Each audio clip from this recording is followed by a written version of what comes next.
Alright, everything looks good, I guess. Daniel complained to me last week about the audio. Obviously nobody else complained to me because I've completely sectioned myself off from ever having any kind of feedback. You can probably get an email from Daniel. Actually, I think he did just give it out to somebody. I need to still check that because Daniel gave them an email from the old You Mean BTC podcast, which I don't know if I've ever checked. So I'm going to need to get some kind of a login from him, but we'll see where that goes. It's probably good to have some kind of interaction between you guys and me, anybody who's listening. I'm not going to be any better in email. It's not like it's going to be a very nice chat. Just in general, I'm just this scatterbrained as I am, like, on this podcast. As far as how all over the place this goes, that's how I am in a conversation as well. That gets exponentially worse the more kind of abstracted from the conversation I am. So in person, actually maybe not. It actually might not be. I might be better to talk to over like text or email than I am in person, because then I at least have a couple minutes to refine what I'm saying instead of just going off of me just babbling. But this is the Tim's 2 Cents podcast. This is episode 50. Super special time. I don't know about that, but hopefully at least the audio is better this time. Everything looks fine. I listened to it before. Maybe Daniel was just complaining too. He also just has some issues with himself that he needs to get over. So I'll throw that in to attack him now just to make sure he's always listening. It's a new week. Actually, it's not a new week. This is Tuesday. I'm being lazy. It's the 11th of June, and it's another podcast. It's 50. I'm pretty much just going to do the same thing I normally do. Last week, I did a little bit longer. I didn't really mean to do that. I kind of just started. I hadn't done one in like 2 weeks, and then I don't know if I said anything more than what I did in like the first 5 minutes. I feel like I just repeated myself over and over again. But it was longer. If you do like the podcast, hopefully you enjoyed that. Hopefully you enjoyed having about a double length of an episode. I may cut this one a little bit shorter just because I do have some things to do today, and right now I have no idea what I'm going to talk about. It was my birthday last Friday, so the 7th. I didn't really do that much. I didn't really do that much different. I actually only was told happy birthday over text in the phone. Well, again, I don't hang out with a bunch of people in person, and the people that I do, I go out of my way to not tell them anything actual that's happening. I have at this point perfected just talking bullshit to people that I have to interact with. And it's not that it's not that I hate those people. I mean, I don't hate the people I go to the gym with. I don't hate the people that I live with. Most of them, it's not going to be like, oh, it's my birthday, and then they're not going to come up with something and be like, oh yeah, what you should do today is you should go and do something that's actually fun. They're going to be like, oh, you should go hiking this weekend and then go out in the sun. And I'm like, well, or I could just sit outside my house in the sun and get burned, which is basically what I did. I wrote for actually a while. I didn't think I was going to be able to. I just sat out front. I live like right outside the city, so I don't have much of a yard. I have like this little stupid strip of grass and then mostly concrete. And I just sat out there kind of laid in between two different lawn chairs, kind of braced up on that and tried to write, which isn't as enjoyable as I thought it was going to be, because half the time I'm trying to situate my leg to prop up the piece of paper, because I've been trying to do more like pen to paper writing instead of just doing like laptop. I still don't know. I'm still going back and forth on whether or not that's actually helpful, or if it just slows me down, because there's definitely less of an output whenever I have to write on like pen to paper. It's just in general slower, and I end up going back and crossing out entire lines. I use like legal pads, like the yellow legal pads. And so it's a pretty long page. It's longer than if I was using like a notebook, but I still, like I said, I go back and I'll cross out an entire line, do it again, cross it out. So I'll have like a quarter of the page covered in me just scratching things out. And I'm like, oh, good, I got 3 pages done, but about all that really got put down was about 2. But it does seem like I write in a different style or voice whenever I do it like that. It seems like it's a little bit less kind of straightforward, if that makes any sense. I do know, regardless of if it is a different style or not, I definitely write about different things. I create, I don't know, still just saying create just annoys me. Maybe that's because I see it too much if I do go on Twitter and people are talking about creating art and amazing things. But my mind goes to a different place whenever I'm using pen to paper. The typing on a computer, it's pretty, oh, well, this is what happened, and this has happened, and then this, and then this. It's almost like I'm just kind of pumping out a story versus maybe writing on pen to paper is like a narrative. I don't even know the definition of that word enough to say that that's a different thing, but there's definitely something different in there. Besides that, for the birthday, I didn't really, like I said, I didn't do that much. I went out Saturday night for like literally 2 hours, because my buddy has a birthday on June 8th. So I went out, met out with him. Anybody else I knew was either out of town. One of them had alcohol poisoning. So I was like, okay, we'll just go, and hang out for a little, we'll have a couple drinks, which, again, I'm glad I don't drink that much, because then I go and you pay like $5 for what is barely even a shot of alcohol. But I was also, when I do go out now, I just take like $100 worth of $5 bills and I just throw them at people. So I would go to like one bar and they'd be like, oh, the drink's $6. I'm like, here's 10, keep that. They're like, oh no, thank you very much. And I go to another one, they'd be like, the drink's $2, and I'd give them a 10, and they, are you sure? I'm like, yes, no, just take the money. I don't want it. Because I can't take it back now. You can't offer to pay somebody and like give them a tip and then they go, oh, are you sure you want that much? And you can't take it back then, or else it looks really bad. But whatever. It was kind of all over the place. I was mostly just confused by everybody out there.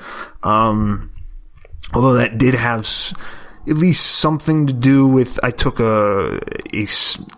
for me, a relatively small dose of an edible beforehand. I haven't really been indulging with that stuff. I've been trying to calm down with that and kind of, I mean, I even had this conversation with somebody, but they were kind of drunk, so then they were just like, what, you think you're sober? I was like, no, but I have to use that word. Like I said, that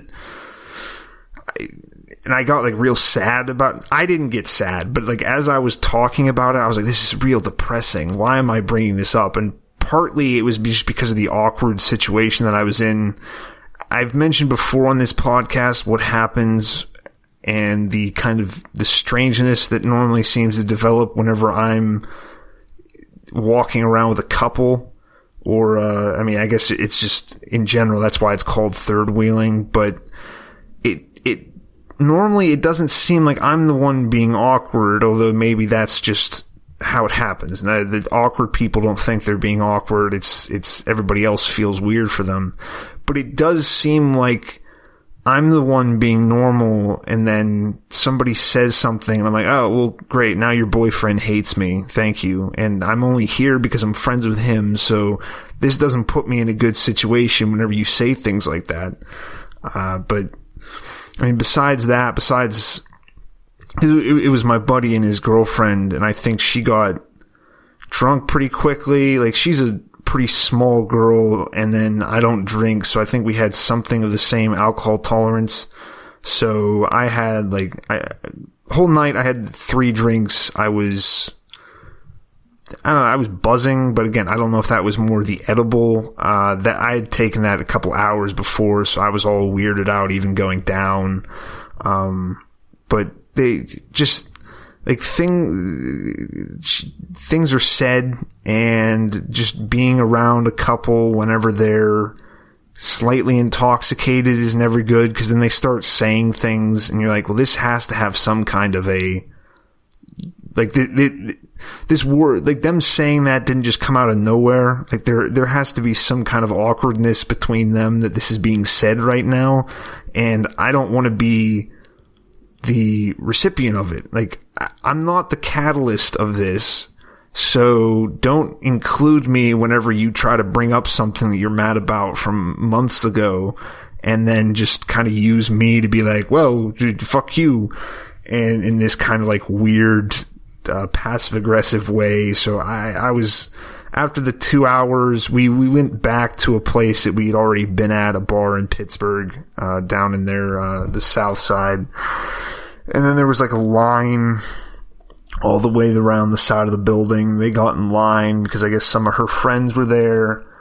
And by that time, I was like, all right, I'm gonna leave. I can't stand in this line with you guys for the next hour while either we sober up or somebody gets even more drunk and starts saying more things.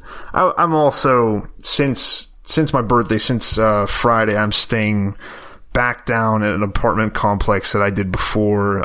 There's like I mean, I don't want to say real nice, because the inside of these rooms are still so small and still kind of depressing in the sense that these people are like, well, I live in a nice place and this is nice and I can just bike to work. And it's like, yeah, but it's still kind of weird that you pay this much money to stay here with a dog and your kid, and you're like 35 and you just had a kid for some reason now, and now you're trying to raise the baby inside of the city for some reason. And it's like you walk outside and there's just immediately construction, because Pittsburgh, I don't know if our roads are just shitty, if the weather does something to them, or if the construction unions have some kind of in where they just constantly need to be fucking up roads and then redoing them.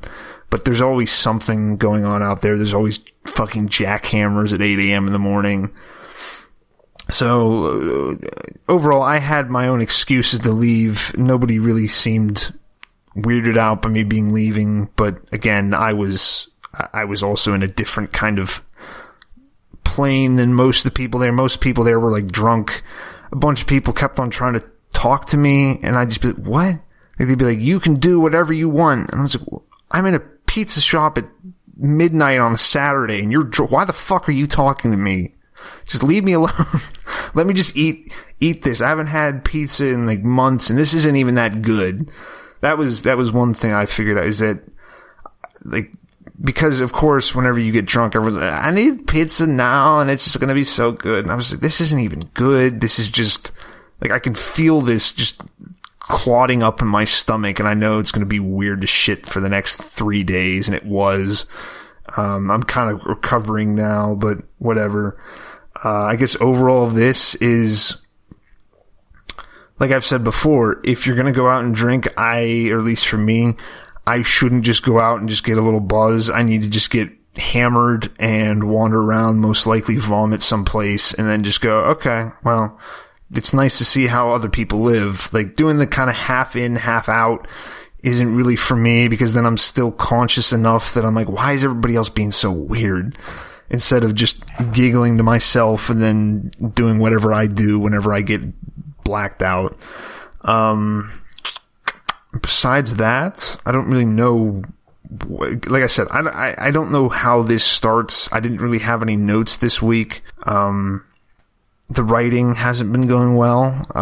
It's kind of slowed down. I've gotten stuck into something again where I'm like, is this even worth doing? Is there a point to this? Should I, or that's bad. It's worse than when I'm like, well, there is a point to this, but I need to figure out what the point is. So I shouldn't just be writing just plain old stories. I should be writing something deeper than that. And then I'm like, well, maybe that's dumb too, and maybe that's just pointless. So then I just get stuck in, well, I guess I'll write for the next 2 hours and then hate everything I've done, regardless of what I put down, regardless of how good or bad it is. So I'm trying to figure out how to get back into liking doing that. With everything with the, I have a new car. I mean, it's not new, but it's a new car. I took my rental back after I totaled the last one. So I don't know if that was maybe part of it, where I'm just like, ooh, what is my life? Do I need a new car now? This is gonna keep me here forever? And it's like, not really, because like most things in my life, I've figured out a way to localize where I'm getting stuff from. Like, place where I live is mostly, like, I didn't really pass a background check or a credit score or whatever the stuff is for this. They ran something, but I knew the guy beforehand that I'm renting from. I actually worked for him doing the landscaping and all that stuff. So that wasn't as much of an issue. The car I just bought from my parents, they upgraded to a new one, so I just bought their old one. So I didn't have to go to a car dealership, which I'm fine with, but again, it's almost like, should I be doing these things just to get experience? And then I'm like, probably not. It can't be a good experience to go in and be like, well, I like this car for whatever this amount of money is, but are you guys lying to me? Did somebody die in this? How many accidents have there been? But yeah, whatever. The insurance, I've been on my parents' car insurance up until now. I've just been paying them for it directly because it gives a better rate than what a 25-year-old male can get after having 2 speeding tickets within a week from 3 years ago. Or no, it's not 3 years ago, because the insurance company made a point of telling me that they're dropping me and I can't use the one insurance company anymore because I had a speeding violation of over 20 miles per hour above the posted limit within 3 years. But then when I asked them when it goes away, they said not until 5 years. So I don't really know how that works. Again, if you get anything, if there's anything useful in this podcast, it's that don't put anything on your car. If you do something to the back bumper that's just cosmetic damage to it, just kind of kick it back in and snap it back in like that. Don't put duct tape on it, because when I did that, I got pulled over twice within 2 weeks. Got $600 worth of traffic tickets, and then afterwards, after I'd already signed away that I was guilty and that I was not contesting the tickets, then they told me that they were also giving me 5 points on my license, which I also have no idea when those go away. Those have just been there for the past 2 3/4 years, because PennDOT can't tell me when they go away, because who knows? They just don't have, like, with the amount of money that PennDOT sucks in every single year, for some reason, they can't figure out how to get that information around to the different people to tell me whenever it goes away. Besides that, I did have something. This is the problem when I'm talking and then trying to form it, is I'll have like an idea and I'll be like, oh, jump onto that next. And then I go, oh, well, fuck these insurance companies, these pieces of shit. What are they doing? Then I forget. But I do understand. I understand the insurance company being like, yeah, no, we're not going to cover you if you've done this. And I'm like, okay, yeah, but you guys are still assholes, and I don't like calling in and then having your teleprompt or your kind of robo secretary thing that tells you how happy they are to have your call and how important I am as a customer to them. And then they go, yeah, no, we can't do anything with you. And it's like, well, I legally have to come here and talk to you. I legally have to have insurance from somebody. I don't want to call you. Their messages are always, well, thank you for choosing us. Your call is very important to us, and our operators are all busy with other customers right now, but we will get back to you as soon as possible.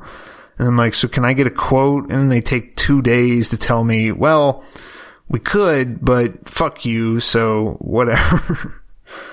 Oh, I think this was what it was.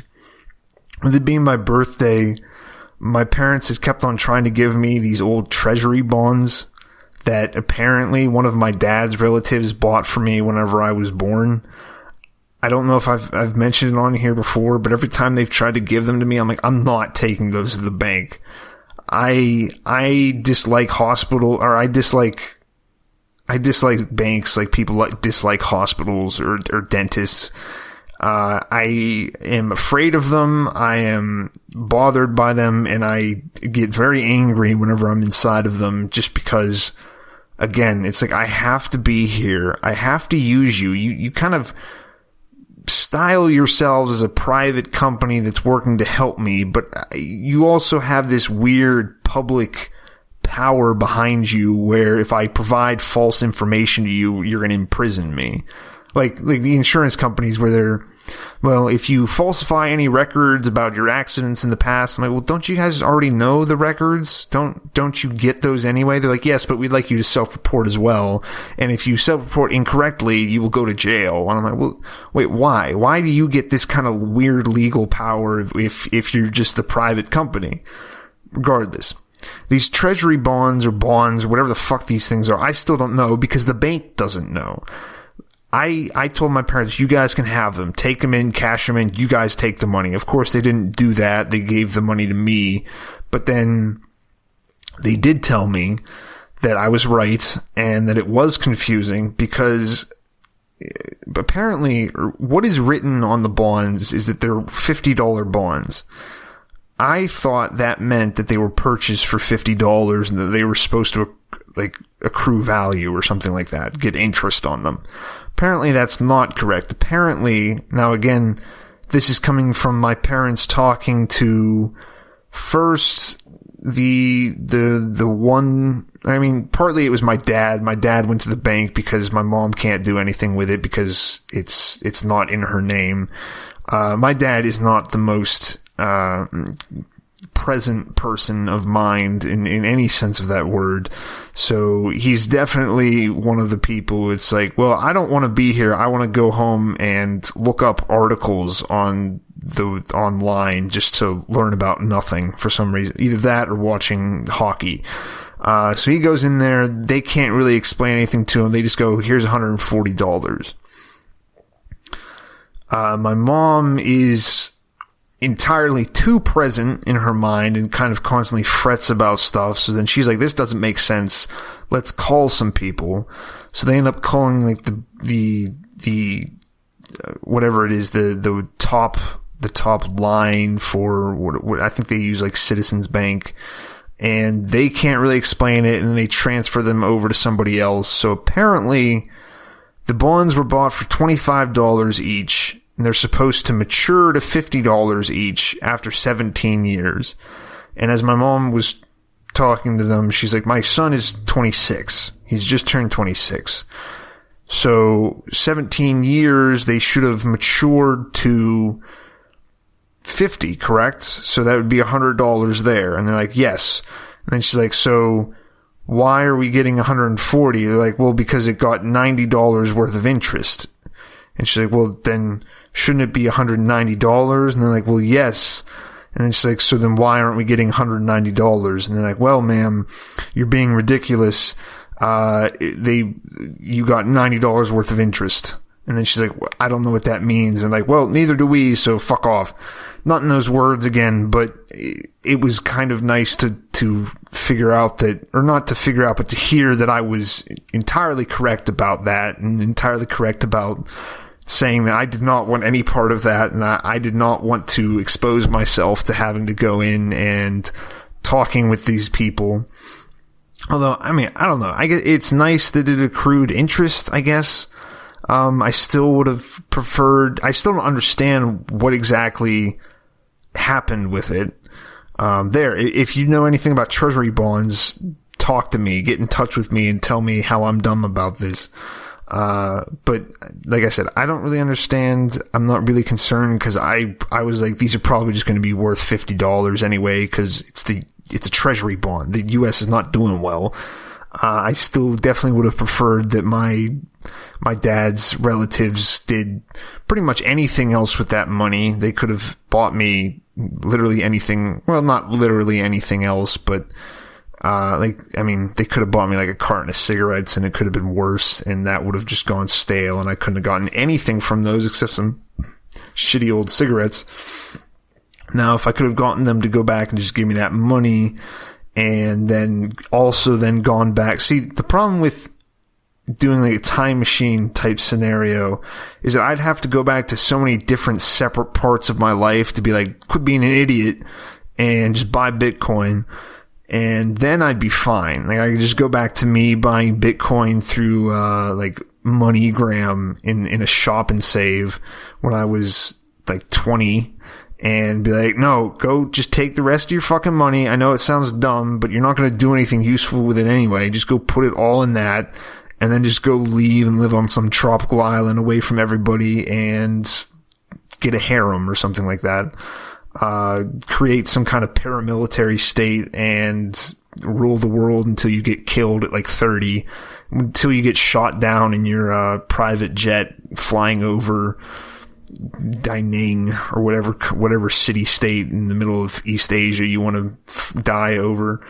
But yeah, I would have to have so many different points that I would stop in with this time machine, and knowing my coordination skills, none of that would work out. So I can't really be that angry at my dad's relatives.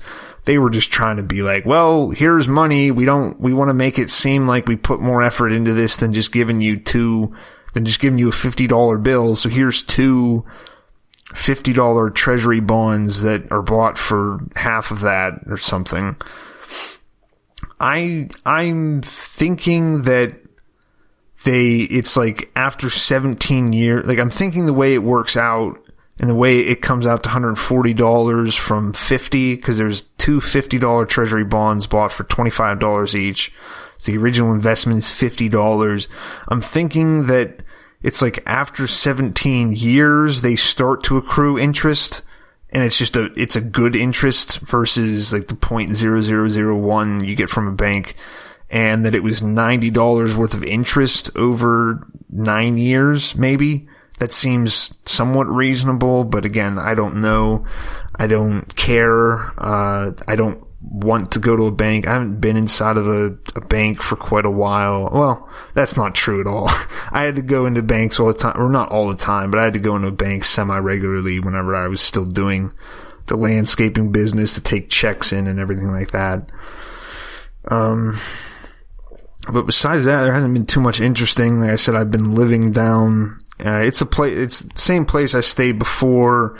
I still go down in their little exercise room, and it's a bunch of people with like AirPods, and they wear hats, and they all have very nice, stylish clothing to go to the gym in, and they use 5 different machines at the same time. I'm like, so can I just hang from this bar here and do like pull-ups and leg lifts and abs? And like, well, I'm doing this circuit right now, and it involves the entire room, so if you could just wait a minute. And so I'm like, well, okay, I'll just wait until you get off this, and I'm just going to use it because I outweigh you by 70 pounds, because no man down here weighs more than 120.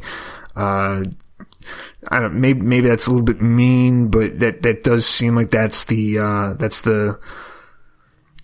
archetype of who lives at these places. It's very young women, very large middle-aged women, and then a lot of dudes that have just apparently an inability to eat anything besides candy and the occasional maybe burger from McDonald's, maybe get a little extra cream in their coffee.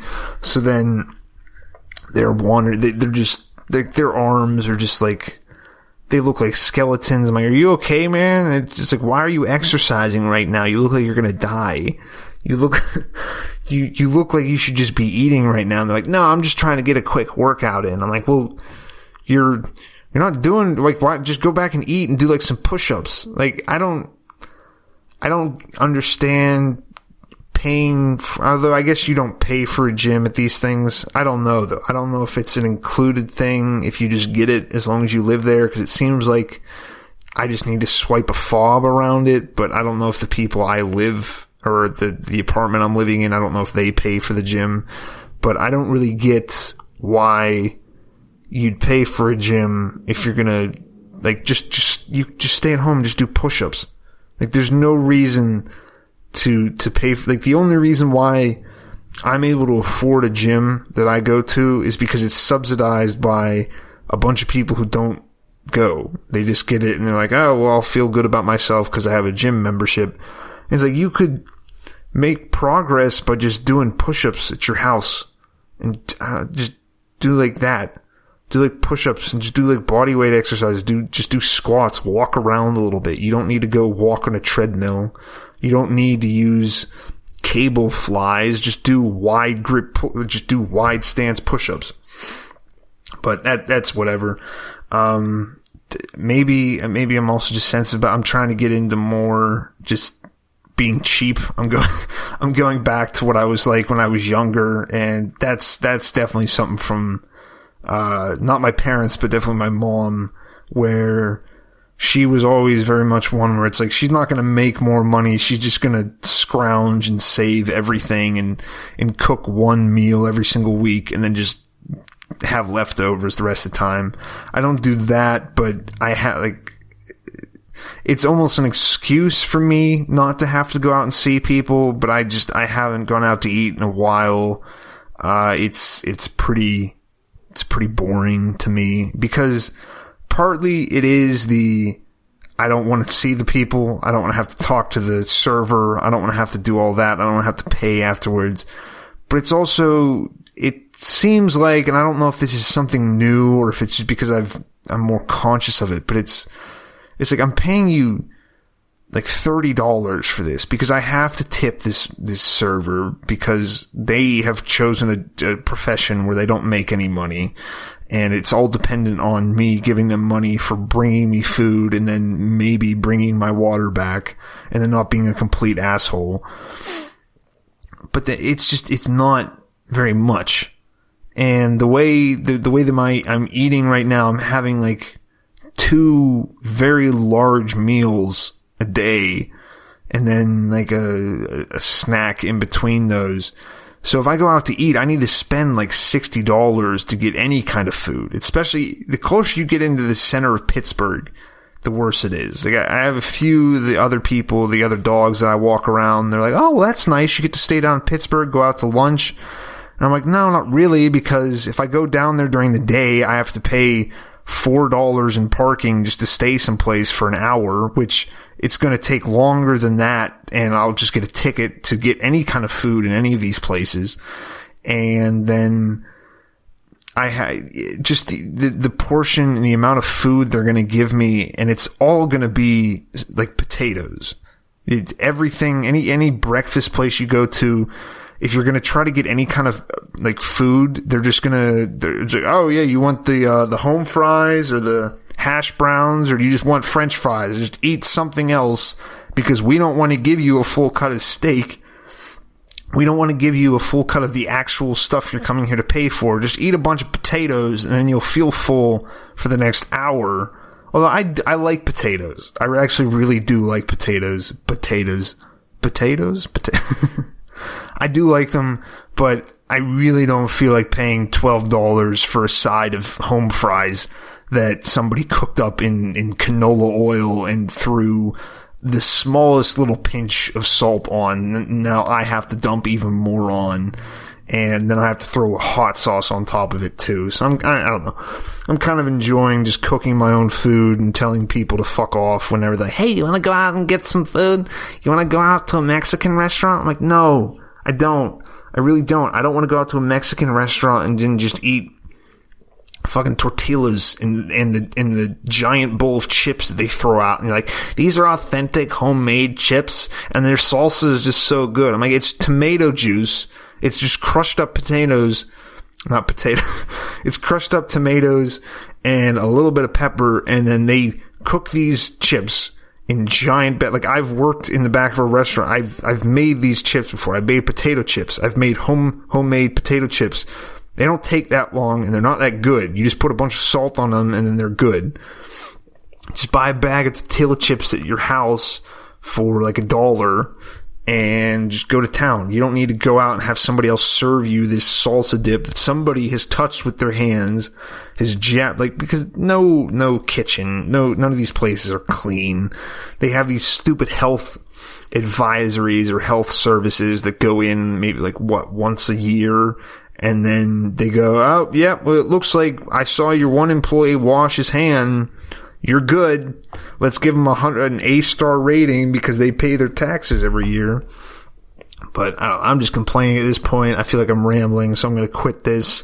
Happy 50th episode to me. Happy birthday to me. Fuck everybody else. I hope you guys have a good week. Keep on keeping on. I don't know. I got stuck in a little bit of a loop right there. I'm sorry about that. I was actually trying to say something, but then it didn't. But again, check out Mount Baker Vapor, tim.town/clouds. Check them out for any kind of e-juice you need, any nicotine, cause you gotta have that. If you're not gonna go out to eat, you definitely have to, fill the void left in your soul with plenty of nicotine and, plenty of different flavored concoctions that are probably going to give me some weird new form of lung cancer in a couple of years, but whatever. Check them out. They can get any different kinds of mixtures you like. I prefer the heavier PG. It burns the back of your throat, so you're still alive. Then you can get the full VG stuff, like what you're going to buy in most vape shops, so you can do your big obnoxious clouds. You can fill up an entire car while you're driving and then crash into a deer, or whatever you want to do. You can also get new tanks there. You can get batteries. You can get starter kits. You can even get t-shirts if you want to wear a Mount Baker Vapor t-shirt. I don't know if I'd advise that, but do whatever you guys want. Thanks again for listening. I hope you guys enjoy this. Hope the audio quality is better, and we'll do another 50. Bye.